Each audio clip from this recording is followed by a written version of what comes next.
Chapter 19. Tom arrived at home in a dreary mood, and the first thing his aunt said to him showed him that he had brought his sorrows to an unpromising market. "Tom, I've a notion to skin you alive." "Auntie, what have I done?" "Well, you've done enough.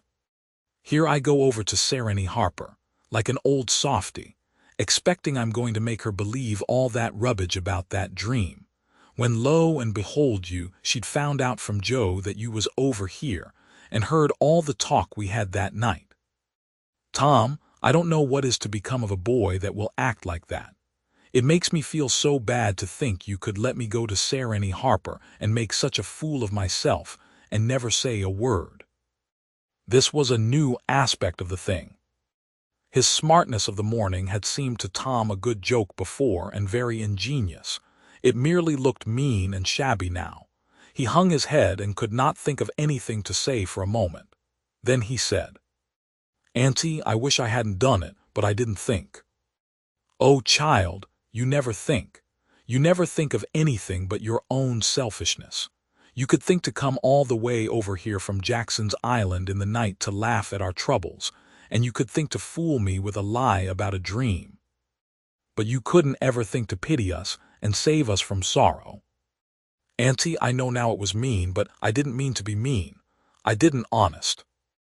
And besides, I didn't come over here to laugh at you that night. What did you come for then? It was to tell you not to be uneasy about us, because we hadn't got drowned. Tom, I would be the thankfulest soul in this world if I could believe you ever had as good a thought as that, but you know you never did, and I know it, Tom." "Indeed I did, Auntie. I wish I may never stir if I didn't." "Oh, Tom, don't lie, don't do it. It only makes things 100 times worse." "It ain't a lie, Auntie, it's the truth.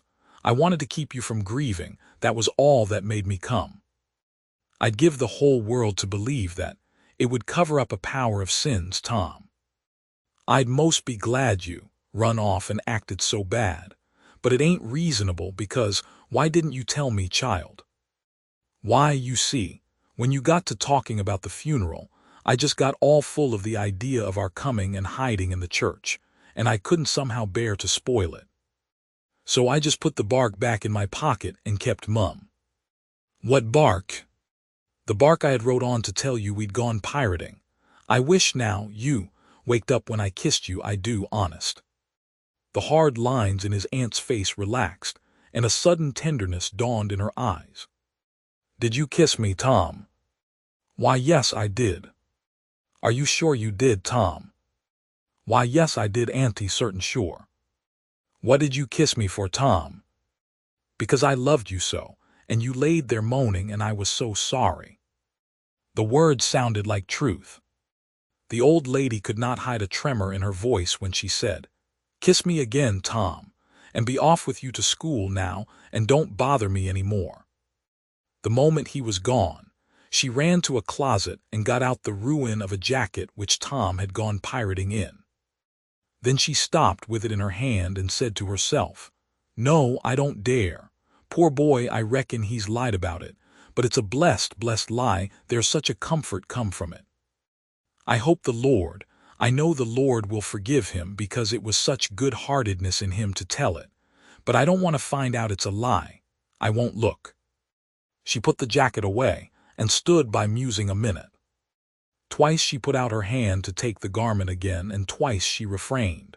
Once more she ventured, and this time she fortified herself with the thought, "It's a good lie, it's a good lie, I won't let it grieve me." So she sought the jacket pocket. A moment later she was reading Tom's piece of bark through flowing tears and saying, "I could forgive the boy now if he'd committed 1,000,000 sins.